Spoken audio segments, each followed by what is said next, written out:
Riasc or on Riasc is fascinating. I must admit it is one of my favourite places in the Dingle Peninsula.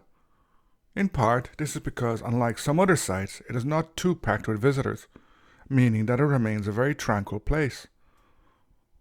One of the things I find most interesting about Riasc is that we have very little information about it, but it has had a long and varied existence. It went through various phases in which it was used for different things. A monastic settlement, a kalunach, in other words, a local cemetery for unbaptized children and outsiders, an animal shelter, an archaeological excavation, and finally a tourist site. Indeed, it now seems to be classified primarily as a kalunach, as if this activity is what now defines it rather than anything else. Furthermore, the history and reuses of Riasc remind me of the monastic settlement of Lochon, a small island between Portmagee and Valentia. Both have similar timescales, though it's possible that Riasc was founded first. In addition, both were also founded when Dingle and Iveragh were part of the same Gaelic kingdom, Corcodivna. Although this name is now only used for the Dingle Peninsula, it originally encompassed a much wider area. It also appears to have been a kingdom that was much more sea-oriented than other Gaelic kingdoms. While Riasc may originally have been built in a hard-to-reach and secluded area, it's now just a few minutes' drive from Ballyferriter, and not that long from Dingle town. However, as the parking there is not suitable for large tour buses, it is usually a very peaceful place to visit. This is something important to me, since if there are too many visitors, it makes it very difficult to visit or comprehend the site. Riasc is a small monastic site. It's a place for tranquility. And since it is a graveyard as well, one that requires a considerable amount of respect. It's important to note that we know very little about the history of Riasc. There's almost no documentation about it.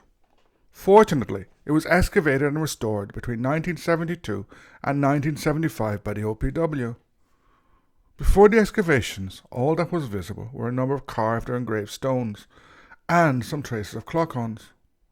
Indeed, several of these carved stones had been removed from the site previously. However, some have since been returned. In the excavation, a much more complex site was revealed. In addition, the OPW did a good job in terms of the restoration of the site. Let us now move on to what the site consists of. It is surrounded by a large walled enclosure, inside of which are an oratory, the remains of a shrine, various clochons or huts, a number of inscribed stones and slabs, some of which are very intricate, 2 graveyards from different periods, and a corn drying kiln, although the latter is just outside the enclosure. Again, there are many similarities with Lochon. I've made a video about this site, which is available here.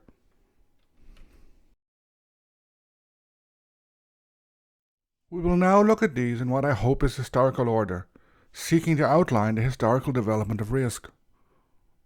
Like many monastic sites, it originally started as a small settlement with wooden buildings. It probably began around a shrine. Little remains of this now. What is left is a small structure on the ground, a little outside the oratory. It consists of a small paved area, a little under 1 metre by 1 metre, around which are 2 small slabs and 2 small corner pillars.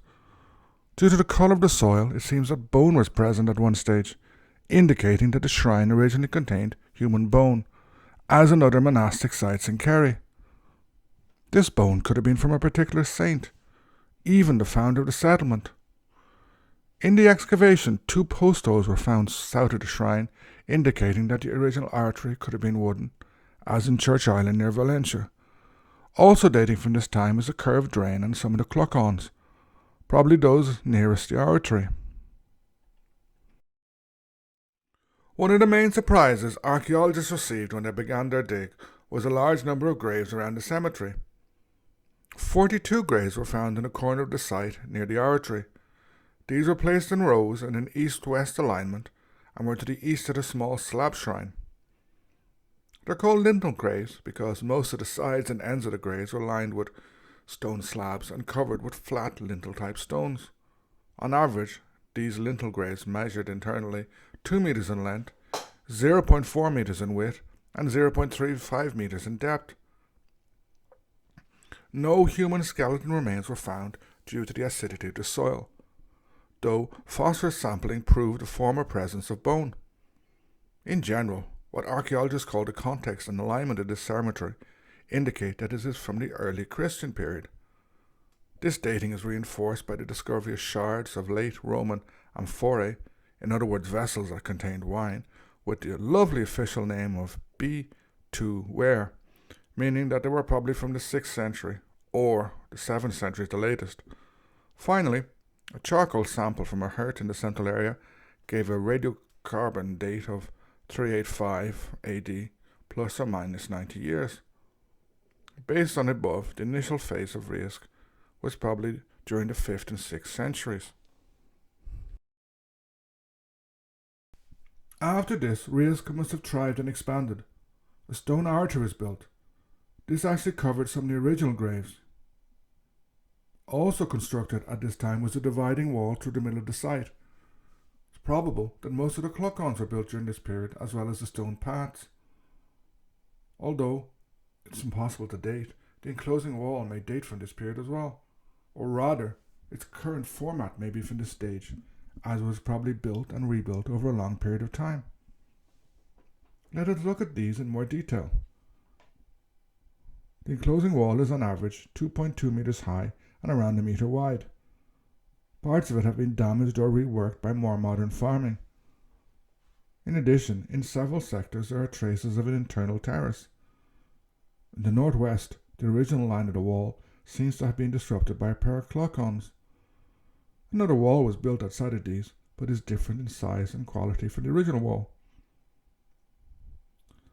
As mentioned, in the later stage of the settlement, an internal wall seems to have been built, dividing the interior of the site into two separate units. Only the lower part of this wall survives, which is on average 1.4 meters wide. In the middle was a 1 meter wide entrance gap. The stone artery is a small rectangular drywall structure aligned east to west. It measures 3.5 meters by 2.7 meters internally. Its walls are a little less than a meter thick and 0.45 meters high. In addition, it probably had a corbelled beehive type roof. Probably, in this stage of its development, the artery was a centre point of the settlement, from both a religious and what we can call a social point of view. In addition, several cloacons were built in this period. In total, there are 7 cloacons in the site. These include 2 pairs in rough figure of 8 shapes. The 2 cloacons nearest the artery are probably the oldest. The one above or north of the artery has a diameter of 2.75 meters and its wall is just under a meter thick. In it was found evidence of iron smelting, such as a furnace pit and general debris. The other early cloacon has an internal diameter of 3.5 meters with walls that were just under a meter thick and a maximum height of 0.7 meters. The other cloacons are probably newer. One is by itself, built against the inner part of the enclosure wall in the south of the enclosure. It is a small, rectangular drywall building measuring 5.5 meters by 2.8 meters internally. Its walls are 1.4 meters thick and is 0.65 meters high at the maximum. Little was found in it during the excavation. Probably this was due to its later use as an animal shelter. The other cloacons are both paired. The more southerly pair form a figure of 8 and were built against the internal face of the wall. They measure 3.6 meters in diameter internally, with an average thickness of wall of 1.15 meters and an average height of 0.6 meters. The roofs of both pairs were of the beehive type. In one of them, during the excavations, a large rock-cut fire pit filled with peat charcoal and fragments of burnt slaty stone were found. The final pair was built on a demolished section of the enclosure wall and forms a figure of 8 as well. These huts have an internal diameter of 6.1 meters and a maximum height of just over a meter. Interestingly, on the outside of both huts is an annulus feature, something found in a stone house on Church Island near Valencia.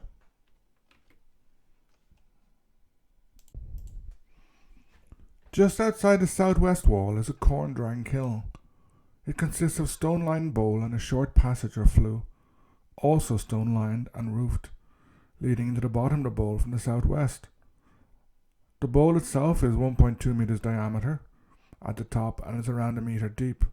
The flue is just under 2 meters long, a little under half a meter wide, and 0.6 meters high. It's lined with slabs and roofed with horizontal slabs. Finally, one of the most interesting and spectacular things about the site are the cross-inscribed pillars and slabs. Various of these were removed in the 19th century or more recently. Some have since been returned, others have not. They are really quite spectacular and differentiate the site. The largest of these, known very unpoetically as Stone A, is the most impressive. It is 1.64 meters high and has a width of 0.6 meters. It's a tall, thin slab of sandstone decorated with an encircled Greek cross from which are pendant spiral designs terminating in a pelta, in other words, a decorative figure that looks like a shield. The letters D and E are vertically inscribed on one side of the spiral design. It is really an amazing stone. It's actually hard to describe in words, it's better to look at. Stone D is smaller. It's a narrow sandstone pillar with a cross on which is inscribed DNS. On its reverse side is another cross on the letters DNO.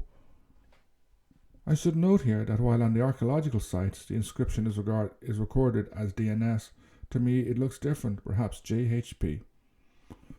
There are various other beautiful crosses.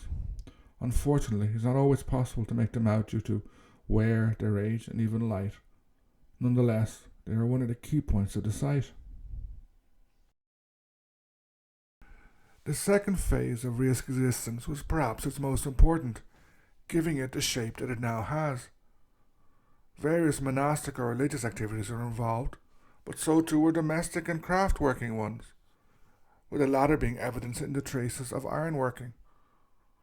Again, it is impossible to date this phase, but it probably lasted from the 8th until around the 12th century AD, or ending slightly earlier.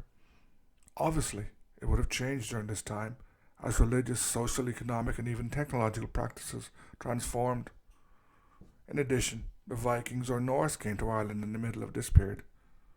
Did they raid Riasc? It's hard to say. No traces of a calamity or fire were found. Perhaps it was too small and too poor to be attacked. We cannot say. However, sometime in the 12th century it was abandoned. This may have been due to changes in the Irish Church. Attempts were made to reform it and impose a model that was similar to the continental one. Did this result in the abandonment of Riasc? It may have, but its religious functions continued. It's possible that the shrine and monastic site itself continued to receive pilgrims.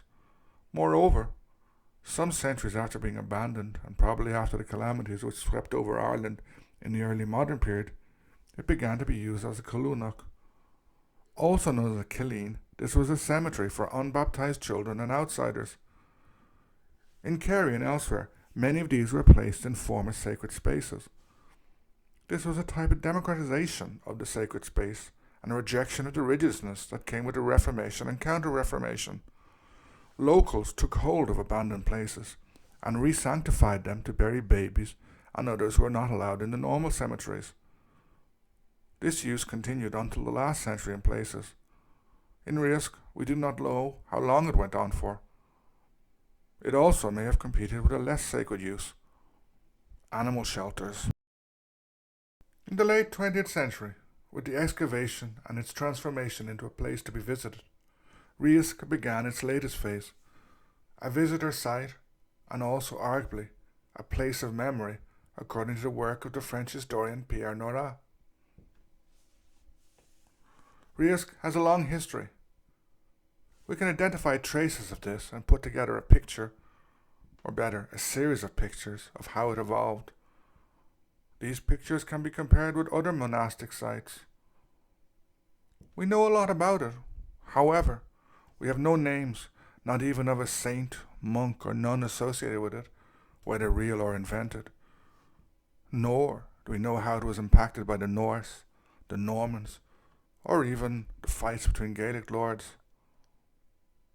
It survived all these, battered and abandoned, but never fully forgotten.